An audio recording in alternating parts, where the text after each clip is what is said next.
The one thing I didn't do is research how many supermarkets are available out there. We talk about private practice, private business ownership, and supermarkets, there's private ownership, but they're big. There's still some small grocery stores left, but that wasn't going to be a business that would support my family. Mm-hmm. So I went out and figured I need to figure out something else to do, and met up with Wes Hinges in 2015, and he'd been working with veterinarians, and specifically had a veterinarian, Dr. Fobian, who was trying to sell his practice, and looked at that and go, I can help out with that.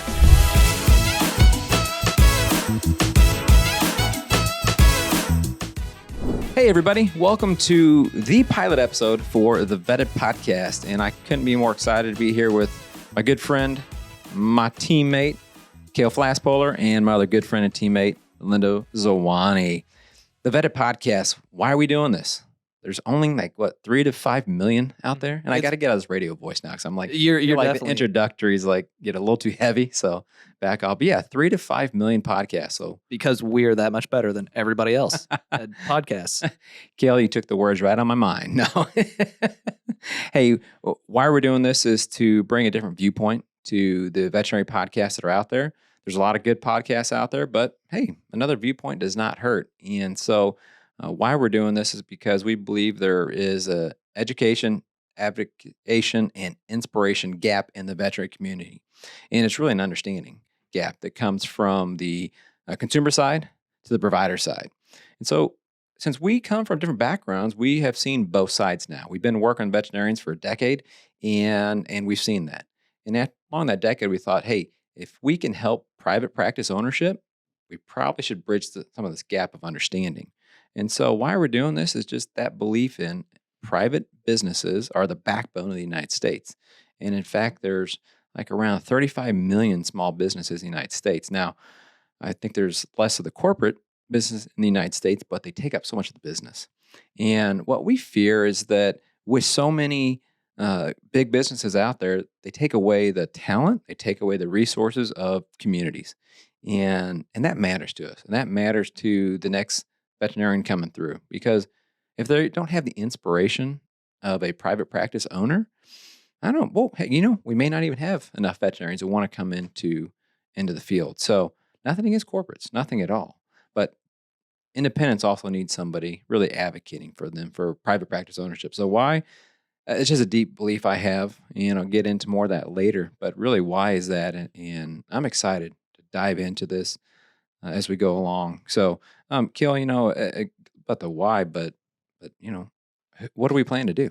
Yeah, I think to kind of add to what you had to say, since, I've been here 4 or 5 years looking at, being able to talk to all the students and everything. And it seemed like when you'd ask a group of students. You made it that far? I did make it this far. It seems like when I first started, when you'd ask a group of students, hey, who wants to be a business owner? You'd get a few hands would shoot up in the air. Not very many.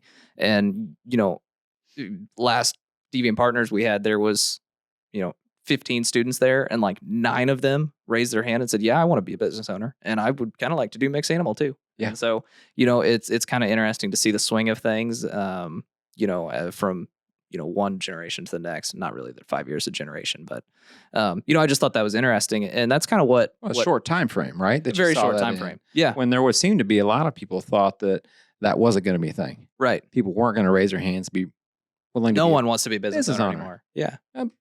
But that we're seeing the trend shift. Yeah, it's definitely shifting. And so I think that this podcast kind of starts to correlate a lot, because what we're trying to do with this podcast is just tell stories about people that have been there and done all of the things, whether you wanted to buy a practice, build a practice, sell a practice, hire a veterinarian, be a veterinarian looking for a job. There's all of these avenues and stories that we can tell from our clients, that I think are going to be helpful. And so I always compare it to training dogs. There's going to be a lot of rural references in anytime I start talking, but I didn't know you could train dogs to do things like I did until I started working with a professional trainer. And the first day I was with him, I was seeing dogs do things that I never even dreamed of trying to get a dog to do.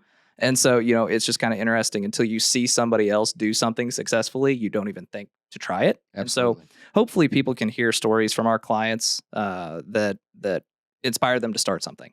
Yeah. Something that maybe they're thinking about, maybe they're thinking about, I would like to do that one day. But, that person did it. Why can't I do it? And so I'm hopeful that we can inspire some people to pursue what they dream about. Yeah, absolutely. I think that key thing is also who we looking to listen for this. And I mentioned it earlier was about the consumer and the provider. Yeah, I hope that both listen. I hope that the veterinarian and the client owns that animal listens too.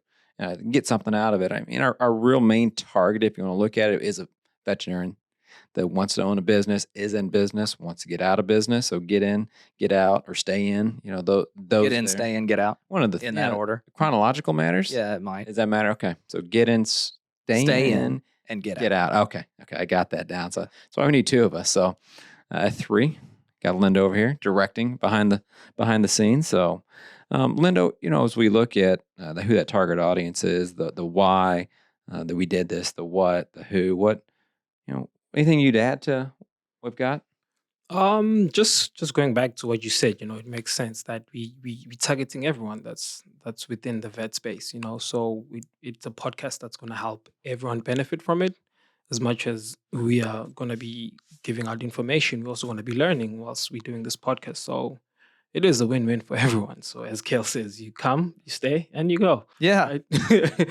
So absolutely. I think it is going to be fun to hear the stories that our clients have to tell. Folks that we invite to tell their story that may not be clients or anything like that. It's just going to be fun to hear the diversity of thought, the variety of perspectives that I think we're going to have on. Yeah, no, and again, the why.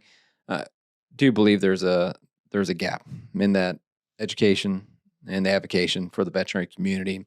There's a TED Talk out there that Dr. Melanie Bowden does about the day in the life of a veterinarian, and I don't think I know, because we just came back from the Missouri Veterinary Medical Association annual convention this past weekend, and I mentioned that in 2 of our talks, that video, and no one's really seen it or heard of it that was in that group. Now, it doesn't mean no one's seen it. It's been seen a lot, but it surprised me that they hadn't. And I think that's one thing to go out there is to check out Dr. Melody Bowden's TED Talk about life, a day in the life of a veterinarian, because it really shows what they do in one day. Mm-hmm. And I believe that people don't understand what goes on behind the scenes, and in fact think about the veterinary medicine quite different than human medicine, due to the fact that they see the bill the minute they walk out the door. And I had a conversation with someone the other day where they were going, veterinary medicine's expensive. I go, really? I go, yeah, it's $600. And I go, okay. Well, what went on? Well, I had a procedure for my animal. It's like, okay. Well, what if you had that same procedure for a human? And their eyes like, oh. You could see just the realization that simple discussion about that came through. And the other thing too, on the flip side, is that the veterinarians, they have a hard time with that too, right? Mm-hmm. About that, because I think that pressure from that person. But when you've got someone that's as educated as human doctors, but paid completely differently, I'm not advocating for, huge wages here. I'm advocating for proper pay for the veterinary medical field so they can be successful and happy. So I think that's it. Why are we doing this? Private practice ownership matters, and profitable practice matters. So that's a big part of what we're going to talk about. Can't wait to dive into it. And the Vetted Podcast is going to be a great thing to do. We're going to enjoy it. Hope everyone else likes it. If we get 5 views, we're going to keep doing it. Hope we get 5 views at a time. So anything before we jump off here that you want to add? I know. I'm happy with everything you said. Happy. So well, good. Well, hey, let's take a break here before we jump into our next segment. But that's why are we doing this Vetted Podcast when there's how many other podcasts out Several there? million. Several million. One of several million. 1 to 7, probably. 1 to 7, somewhere in that range. Give or take some. Yeah. So, all right. Thanks, everybody.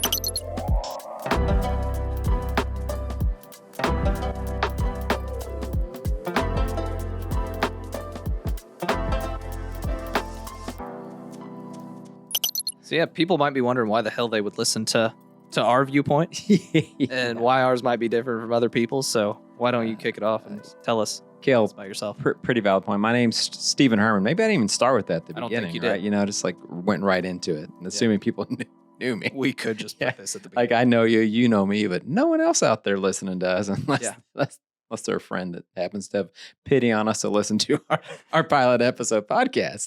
So, hey, I think that definitely the viewpoints where we come from matters and what we can add to what we're doing. And I grew up in Lake of the Ozarks, which I'm pretty sure everyone's heard of Lake of the Ozarks by now. If they haven't, they don't watch Netflix. The Ozarks won some awards and done quite a bit of things, and I kind of get that out of the way. That is it like it? Is it not like it? I'll leave that for the people to wonder. But I had a great time growing up in Lake of the Ozarks. Grew up in a supermarket family, and my grandfather bought a supermarket in 1968 in a town called Eldon, Missouri. And in 1979, when I came around, I literally spent all my time in the supermarket. That I wasn't at school or elsewhere, right? It was like supermarket, family stuff, school. And so what's pretty cool is that actually the people working there knew my weight all the time because they weighed me on the scale. So just, small business. But what I think the advantage or viewpoint bringing from that is that growing up in that small business, I it's kind of just in you to understand how they run, how they operate, especially in the supermarket space. And one thing my dad believed in, and that one of our biggest competitors, Walmart, believed in was technology, and that brought me a long way in what I believe in today to continue with that technology with business owners. And also one of the things we did was bookkeeping back in the day, and I think that was brings you talk about DBM Office earlier. One of our companies we have that does the bookkeeping and crunching of numbers, KPIs, metrics, all those things, really came from that. And I think what was cool is that I didn't realize that was going on at the time. That was back in the 90s when Excel was the way that you did things. And you had to get things out of the computer and put them in the Excel sheets. And my dad was like, there's got to be a better way to do that. And unfortunately, I was the one that got to solve that. And so I graduated in 97 from high school, went to, what's that? Those year I was born. You're born. Good for you. So I went to school at the University of Missouri and started off with engineering. And after a couple years of engineering and a couple years of calculus, when they started talking about vectors and planes and intersection in space, I was like, I really don't. Okay, I'm sure they meet somewhere, but I don't want to solve that. And so I did what was next best in the numbers world, 'cause I enjoy numbers, and people was a finance degree. So I got a finance degree from the University of Missouri, all the while working the family business. And during that time, I met my wife, love of my life, Dr. Lauren Hermann, who is a member here at Pro Partners, and she and I have 3 boys. I've got one in college at Columbia College. I've got a senior getting ready to graduate. He's going to go to MU. Got accepted to the honors college. He's a pretty smart kid. Got physics and astronomy as his degree is going to go into. Then I have my youngest will be a freshman next year at Hickman. So, yeah, I'd love to have fun. I love to get outside and ride bikes. You know that. It's like, when can I ride? I ride bikes when it's 16 degrees outside, and freezing, and my water bottle freezes up. And so anything active and is good. And being from the lake, grew up on jet skis and grew up, on boats. You got some pretty impressive videos of yourself doing some tricks on some jet skis. I wish they had the ones of them breaking, because they never get that. They never get them when you break it. Yeah, when you break it. That's a good stat. Yeah, I broke multiple jet skis. Yeah, I broke multiple jet skis, and they don't. I have the pictures of them broken, not in the part of the breaking. Not in the action. Yeah, not in the action. So yeah. So no, it's. But anyways, getting into and definitely enjoy dogs. Dogs. I don't have any cats because Lauren's allergic to cats, but animals are a big passion of mine. I always had a dog. Brings a lot of happiness to me, and obviously working with veterinarians, having a podcast called Vetted about vet education. I think you have to have a love for animals, and I think it's a pretty good qualifier of someone. Is like if you don't love animals, kind of like, well, what are we? What are we doing? What are we doing? What are we doing? We may not fit in this fit together. Yeah. You might need to ride on a different bus, and that's okay. That's okay. And that's part of what this is about too. Is like, hey, not everybody fits on this. Is going to ride in the same bus, and that's okay too. There's multiple buses out there, so hopefully there's enough people on the bus for the Vetted podcast to be successful. But Kale, you mentioned you were born the year I graduated high school. Yeah. And so yeah. I grew up very much similar to Steven in Missouri, small town Missouri. I grew up in Hannibal, Missouri. If you paid attention in high school, that's where Mark Twain's from. That's pretty much what the town hangs its hat on. Everything is named Mark Twain and Samuel Clemens this and everything. Yep. So, I really, really enjoy growing up in Hannibal. It's a river town. So I spent a lot of time on the river, and I've always enjoyed that. I enjoy all Missouri's rivers, whether it's a trout stream in the south, south part of Missouri, or the muddy river in the middle, or the Mississippi. It's totally fine with me as long as I'm behind the wheel of a boat. I enjoy that. You can always tell what's important to folks by what's in their bank account, and I spend a lot of money on fuel.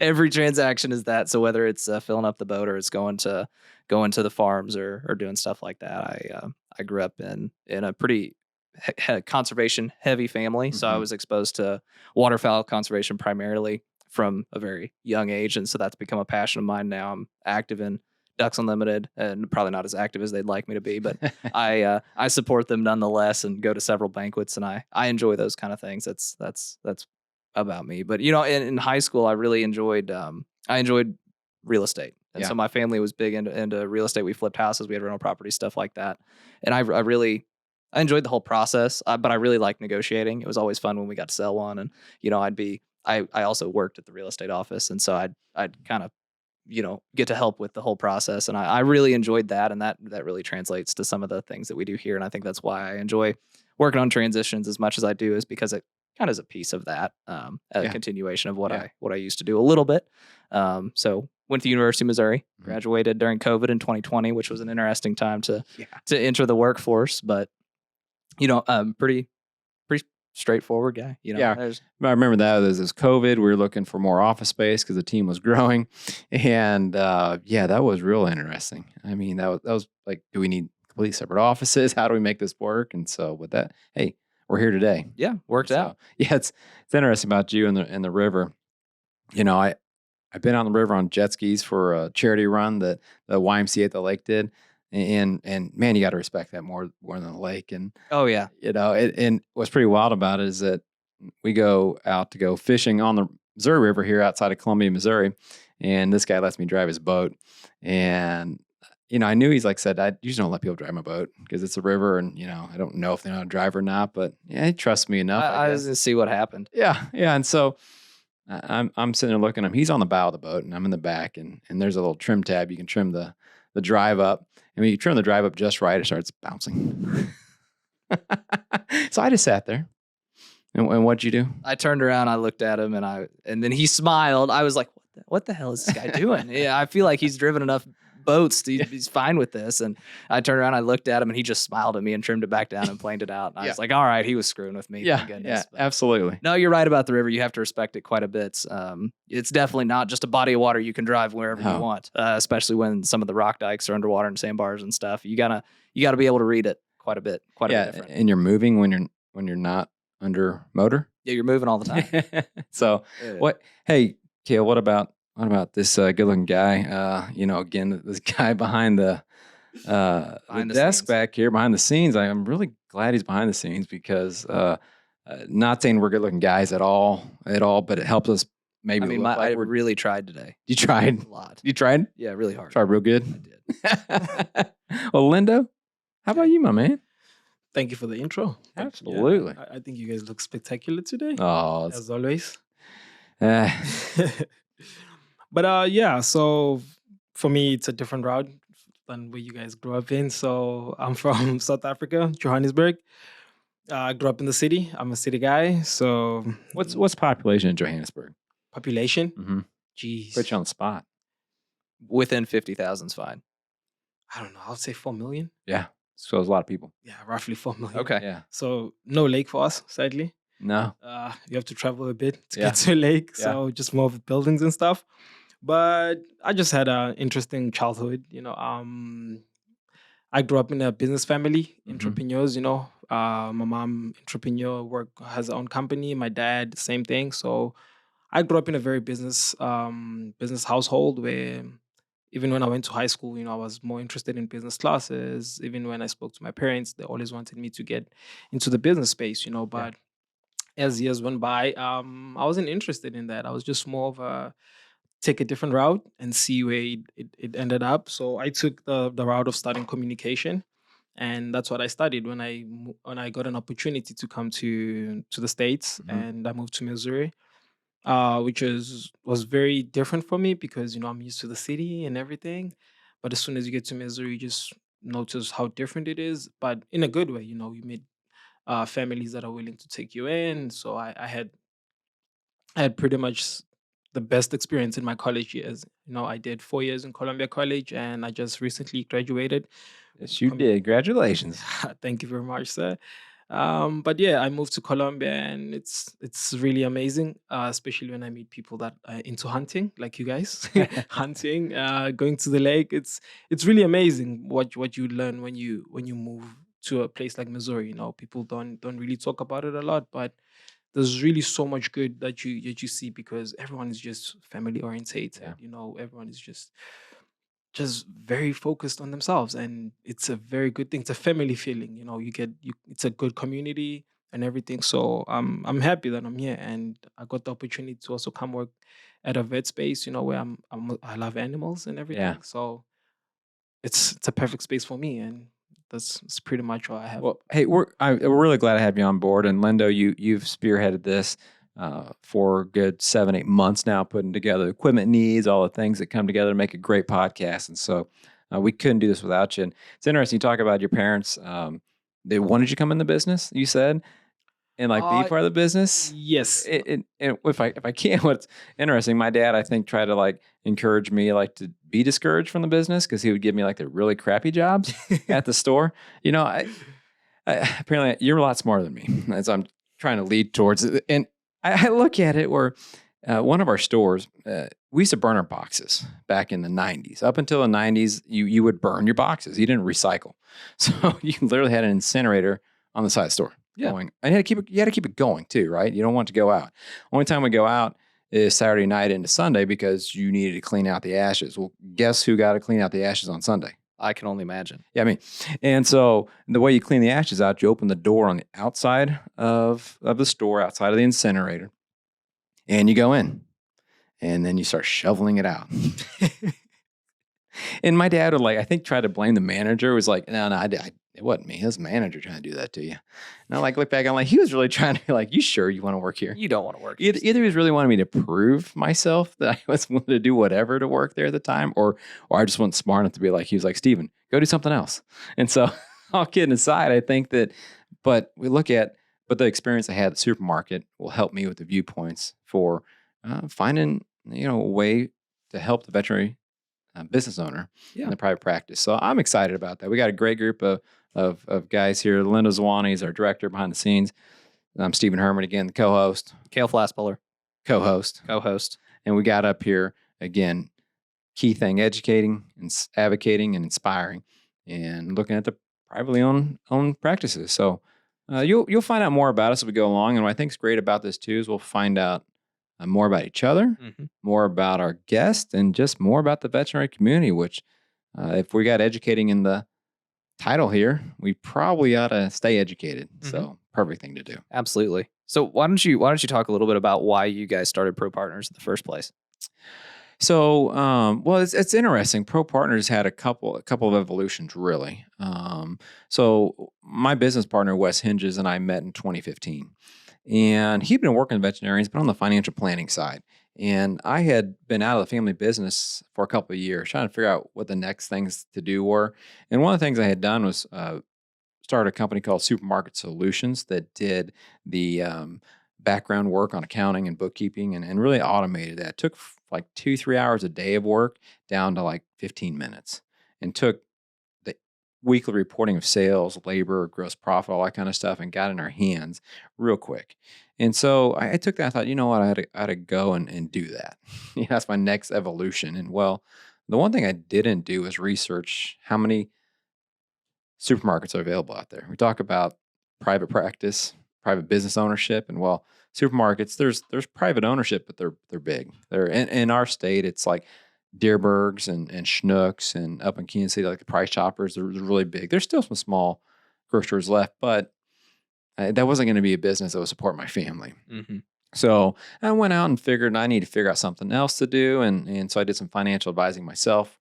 Met up with Wes Hinges in 2015, and he'd been working with veterinarians, and specifically had a veterinarian, Dr. Fobian, who was trying to sell his practice to his associate, Dr. Chad McNeil, and looked at that and go, I can help out with that because I've helped sell a business or two before, bought businesses before, and thought, wow, these veterinarians, number one, they're really good people. And number two, we can help. So you connect those good people and help together. And Wes was thinking the same thing. He just needed someone to come in and help on that business system side. And so, at that time, we knew what we wanted to do, but we hadn't fully formed it yet because it was like, what's going to work? Mm-hmm. The good thing though was there's a lot of veterinarians out there, and a lot of veterinarians are receptive to, hey, Milo. I didn't introduce Milo down here, did I? No, we didn't say anything about Milo. Oh, we got the MVP down here, Milo. He's probably not going to say much. He isn't going to talk much, is he? Maybe he'll get on camera one day. Maybe he's down there. So, no, but we looked at that, and Wes comes from Tipton, Missouri, a small town in Missouri. Grew up on a farm, and so he just has a care for people, and saw that in him. And so we started out Pro Partners back in 2015, together, and really since then we've had the great opportunity to form 3 companies under that. I've got DBM Financial Solutions, DBM Business Solutions, and DBM Office, and that when you get the word out of how private practices can be successful. And so why we started, it gets back to the beginning of this podcast, is we want to see private practices be successful. And so no, thanks for asking about that. Is that the way you see? Have we got that message across to you that? Yeah, I mean that makes what we're doing makes pretty much good sense. Yeah. I think if we switch gears to DVM Office just a little bit, I really, when I came on, I was sitting in meetings with you guys all the time, and I was listening to what was going on. I wasn't saying much at the time, and it seemed like every time we'd get in, we'd want to talk about numbers, and the answer we'd get is, "Oh, they're not done yet," or they're done, but they're only done through February, and it'd be July. And it's like, well, it's really hard for us to tell whether you're doing all right or not, without decent numbers, or at least close, right? I mean, and the ones that were close, they'd give you one line of revenue and one line of expenses or COGS and a few expenses and net income, which is fine for the IRS, but for figuring out actually what was going on running a business in the practice and running a business was absolutely not adequate. And so, when we started talking about building DVM Office, I really related to that, and that was part of the reason that I wanted to do that, is so we could get to a point where we're getting to now, where we can start talking about data and where should this number be, and what is that metric, what's the benchmark, what are all those things, and we can actually start making a difference and start adding some percentages to the bottom line for folks. What? Sorry, one question. Just before I interrupt you, Steve. So just for someone, you did interrupt me. It's all right. So just a backup question for someone who doesn't know, what is DVM Office, and what do you guys really do? DVM Office, at its core is a bookkeeping solution for private. That's where it started. Yeah, that was where it started, right? And so we would go into, we help basically alleviate all the bookkeeping tasks from the practice itself, right? We're not the CPA, but we're removing the day-to-day mundane tasks that are costing the practice time and money. And then we're doing that to a level of granularity using the AHA chart of accounts that's difficult to do without a good process and a good system. And so, with that, we're able to go in and see exactly where we're making money and where we're spending money, and identify areas for growth. And then that's grown into benchmarking and data and delivering numbers in just a different way to folks. Yeah, on time and doing it with technology. You've got over 3,000 lines of code and formula that matches invoices and sales and labor and miscellaneous items that a veterinary practice has. And I think the technology behind it is really cool. I think that's a huge unique part, is we see what some other people out there, they go, here's your metrics, but they collect them on a website or a self-submitted form by the veterinarian. And so you go, well, how accurate are those numbers you're even benchmarking off of? So when we talk about educating, advocating, inspiring, you got the right numbers. And you got to compare yourself to you first. You do, right? Before you start comparing yourself to what's the benchmark here? What should I be at? It's like, okay, well, let's look at you over time compared to you first. Let's get you to a point where we're operating really well, and then we can start looking at fine tuning things. Well, and that was Supermarket Solutions was essentially is getting those numbers right to the grocer. And you talk about an industry where you have to get the numbers right, because you're on such razor thin margins that if you don't have the numbers right, you're not going to be around very long. Yeah, you're done. Yeah, and I think that's why there's a lot of corporate grocers or big grocers that are privately owned because they put those systems in place. And with today's supermarket industry, it went that way. In this veterinary space, veterinarians have been able to make money without having to worry too much about their numbers. And make money's, we'll talk about what does that really mean. Yeah, what does making money actually look like? What, are you really making money, or do you have a job? Is the bank account balance where you like it? Yeah, lots of things to go into, but I think that really when we dive into those numbers like that getting those right in the way that we are putting together is going to change things in the industry. So what it all comes down to is just having a good system and a good process and following it. Yep. Keep it simple. Keep it simple. I think I put keep it simply simple in my talk this week because I said the KISS method, and I didn't know who the audience was. How that was going to come across. Yeah. So I think keep it simply simple. Does that make sense? I'm probably not going to use it, but oh, you're not going to use it? No, not at all. I mean, maybe. Not internally. It's not going to catch on. Not here. Why not? I don't like it. Okay, you're I'm you got your vetoing it. Veto. It's up. Well, I think that's about us too. Again, we would like to have fun. I really want this to be fun. That should come across. We're gonna have fun. We're gonna poke or rib each other and smile about it. So that's a great thing about us, and look forward to continue on the podcast. Let's take a break, guys, and come back with more.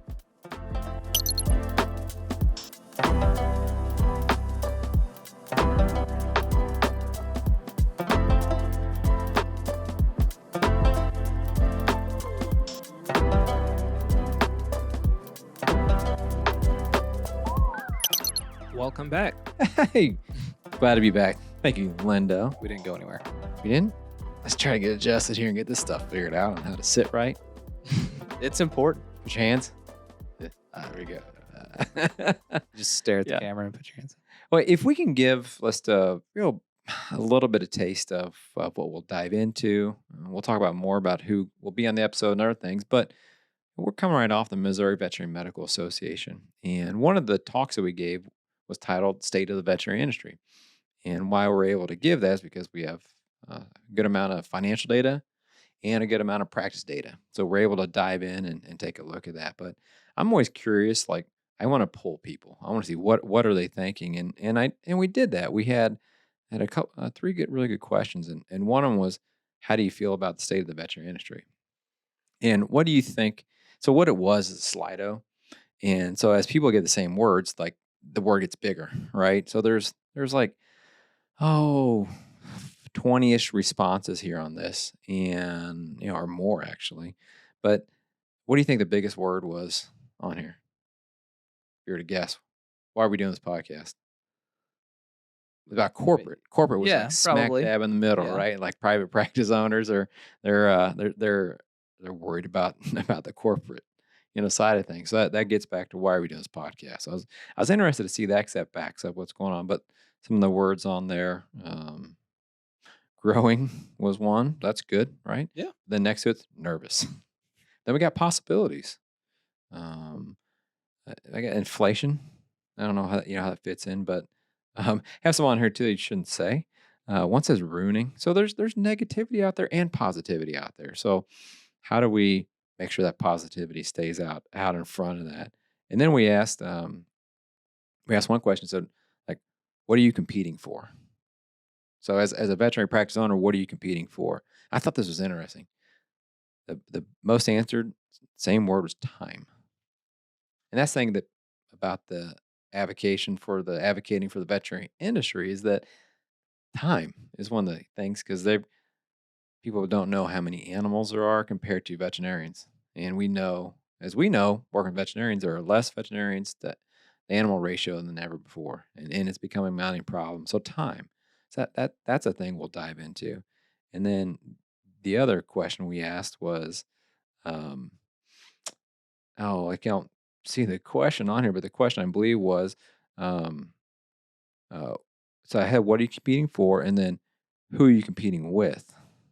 And that's kind of interesting that, to get that answer here. And of course, corporate comes up again, right?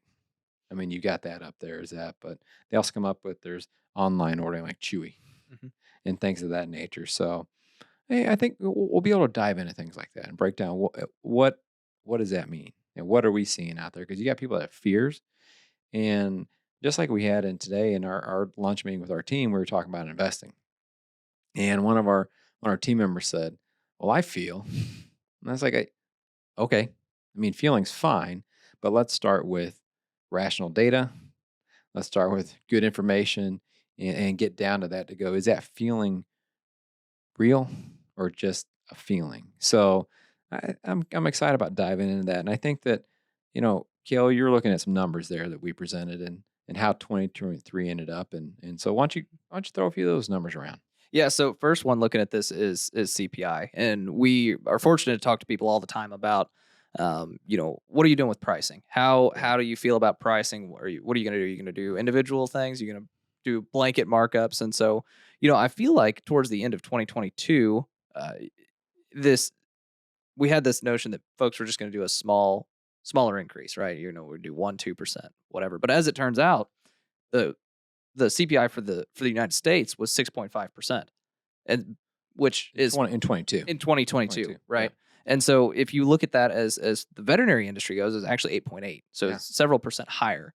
And so if you didn't go up by at least 8.8%, you were falling behind Right. compared to everybody else. And Right. so looking at that compared to 2023, the CPI was 3.4%, but the veterinary inflation rate came down to 10.8%. Yeah. And so if you average that out, that's almost 20% in 2 years. Yeah. And so I know my clients are tired of me talking to them about pricing, but it's so important Yes. to get that right. Because if you don't, there's so many things that you're gonna be worse off for. If you ever try to go get a loan, if you ever try to go have somebody buy in, if you try to sell, if you do all those things, if you have 1 year of declining profitability, that's going to hurt the sale price. That's going to hurt your chances of getting that loan. That's going to do a lot of things that you definitely don't want. Mhm. And so, it's so important to stay ahead of that. And I know with 20%, that's a pretty darn steep number to try to deal with. But it's just one of those things that you have to have right. And you fall behind. Yeah. So it's not only it's like you fall behind if you don't do this year over year, and you've got to be able to pay your staff. Yeah. And if you don't do these things, you can't pay your staff. And so, that's what amazes me about it is that when people talk about profitability and numbers and things like that, and aren't taking a look at the veterinary inflation themselves. So I think it's important. The regular mushed together inflation was 3.4%. And a lot of people take that number, Yeah. and would use that number versus the 10.8%. Yeah. So if you, for instance, if you look at the CPI this year at 3.4%, and your actual veterinary inflation rate was 10.8, you're 7% behind already, right off the rip. Yeah. You're losing 7% of your money. Yeah. So I think one thing to think about this is most people have a credit card with rewards on it, and people have a credit card with like cash rewards on it or whatever that is. And if you let those pile up year after year after year, you are like you're losing money. Mhm. Like at the end of the year, if you don't get rid of your rewards or use those rewards, the next year they're worth 10% less Mhm. or 3% less. It's a real simple way to look at it. Yeah. Same way with pricing on that side. So, yeah, those are. I think those are some real interesting numbers that look at. What other numbers you come across? As we look at client revenue growth, which does absolutely correlate. In 2022, we saw that up 12.2% compared to the previous year, and in 2023, we were up 10.8%. So folks are keeping up with it, but that's top line revenue. That's not how much did you actually keep. And so, if you're not keeping up with that inflation rate, let's just say it is 7% that you were short on $1 million. That's $70,000. Yeah. That's a lot of money. Yeah. That's a lot of money to be leaving on the table just because you're not being cognizant of that. So the folks that definitely did it are doing fine, but some of the folks that didn't are definitely playing catch up, and we're seeing it. Yeah. No, absolutely right. Numbers matter, but one of the struggles in the veterinary industry is that the veterinary business owner has got to be a veterinarian. That's one of the most important roles. Yes, they own a business, and I don't want to say one's more or less, but at the end of the day, I mean, that's what they went to school for. That's what the person walking through the door, the pet owner is expecting, is that veterinary medicine to be delivered, and when they are, you're looking at a lot of animals coming through the door. When do you find the time to do that? And so I think that that brings a lot of stress, and we hope that we can bring some information and ideas and concepts that'll help people alleviate that stress. So looking forward to that's a big part we're gonna do. Share numbers on that side and answer questions. I want to start out with let's get people to get questions into us. What are they wondering about? What are they unsure about? And hopefully if they're nervous, excited, either way, let's figure that out. Is it justified? And that's gonna be a big part of what we got going on here. So real excited to dive into that. Our other segment was on how to make your practice competitive. That's kind of where those what are you competing with things that came along with it. And at the end of the day, I think that the message across everybody was to really have some four good cornerstones for a practice, and what you think is real important. One cornerstone being culture. I mean, everyone's got a culture. Yeah. Did you build it or did it happen to you? Yeah, is it good or bad? Which one is it? So that comes first, is understanding your culture, and you can't do anything without the right culture. Number one, what you can. It's just not gonna be much fun. No, and it's going to be way harder. Yeah, and then the next thing is unique value. What makes you unique? Why do people come to your practice over another practice? And then you get it down into course operations. You know what happens behind the scenes to make everything happen, and then to bookend it, we bookend it with client experience. I think what's important about culture and client experiences, those two right there. You got to get those right, and so we got onto that. And looking at client experience really is to think about it from the standpoint of um, take yourself as the consumer, as the owner. Take yourself as a consumer. What are some really good experiences you've had in your life? A lot of people are probably going to say like a restaurant, right? Had a really good meal at a restaurant. The service was excellent, and one of the crew here, Brendan, he through college worked as a waiter, and I was talking about this experience in service, and he said, I could bring out the same food as the next table, right? Same exact food. But if I brought it out a little better of a smile, a little quicker, and really took care of that table, that food tasted better. Mm-hmm. And same thing in veterinary practice. Because think about this though, as a consumer, you have no idea really what's going on behind the scenes. No. Like it's not like tasting spaghetti. You're like, I think they're doing a good job with my animal. It's communication. It's something that come along with it. So what are those things that make you unique, make you different? And I think that was a lot of fun to talk about. And we've got a lot of experience uh, with clients, with customer service, especially in the grocery industry. We called it a fresh experience at our store. We wanted to make it that way. We competed against the biggest corporations in the world, Walmart being one of them. I competed with Hy-Vee, competed with Target, and a couple other Kroger is the one we competed with. And then what we knew we could separate ourselves with, we all had the same cornflakes, but we could do a few things better. We could explain things better. We could really walk down the aisle and take care of that client, that customer. So how do we spread that word to the veterinarian on what's possible on those things? And hopefully at the end of the day, what I say inspiring, we want to inspire them to be like, this is the place to be. Mm-hmm. I spent a lot of time educating myself to be here, and I really want to be happy here. So that's gonna be a lot of fun to dive into. And Lindo, break down how when we're gonna release these, some content about what's going on. I mean, you are the director, so I don't want to step on your feet, and mess that up and be reprimanded after the show. I just want to have a good night afterwards. So can you do that for me? Yes, I have you covered. So right now we have it planned. We are a bit behind schedule, not really, but kind of are. So just to not mistake things. So we're trying to do 2 episodes a month, right? So we're trying to do 2 episodes a month, and we're gonna try put them up after every time we record, like Yep. after every week. So it should be like bi-weekly. That's what we have planned. I don't know what else do you have planned? Well, I think no, I want to put you on the spot. I just want to see how you did back there. You did good. You did good. What we got planned is we have got great clients who are great friends. We're going to interview them. They're veterinarians. We've got great friends that are in the providing of equipment, providing of money, from the lending side, providing of the pharmaceuticals. Want to bring them in. And as we go along, we'll run into somebody. It's like, we got to bring them in. We got to interview them. We got to talk about, just bring someone that doesn't even know anything and show how we can, inspire them. Yeah. That side. So, what we're going to have is an open, fun discussion. We talked about viewpoints being important. And so, we got to have multiple viewpoints.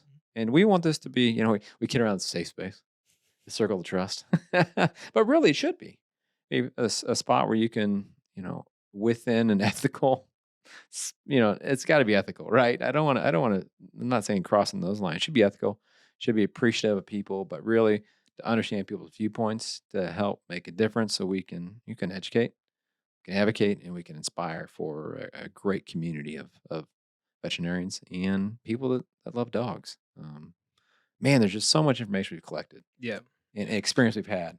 And I'm sitting here, they're popping in my head, but we're going to save these for other Yes. times, other topics, because I've been limiting myself this whole time. Yeah. Because I know there's going to be a time and a place. Yeah. Yeah. it's hard. Yeah. So just not to confuse people. So we are gonna put everything at the end of the episode, where we can find us, our YouTube channel, Absolutely. our company website where people can find us. We are gonna post that up. Yep. And we're gonna put our details for people that will be interested in coming on the podcast, So we have people that might call in. We'll put our number down there. And Absolutely. never know who we can find. So Yeah, it's going to evolve and grow. Yes. As it comes along. So we're behind this. We're going to stick to it. We'll get better as we go along. There's no question about it. Thank you for everyone that has listened to our pilot podcast. Thank you to the crew at Pro Partners team. It's not possible without them. Thank you to our clients, obviously. It's not possible without them. And so many other people I'm sure we're going to acknowledge and give gratitude for, because at the end of the day, these things don't happen by themselves. It takes a whole team of people to pull it off. And we're just going to have a good time. It's going to be, I'm excited. We got it, man. Did we get through the pilot? I think we did it. We did it? Third time's a charm. Real good? It was real good. Real good. I didn't even have to wonder about my hands. Well, thank you, everybody. Have a good day, night, wherever you're at in the world.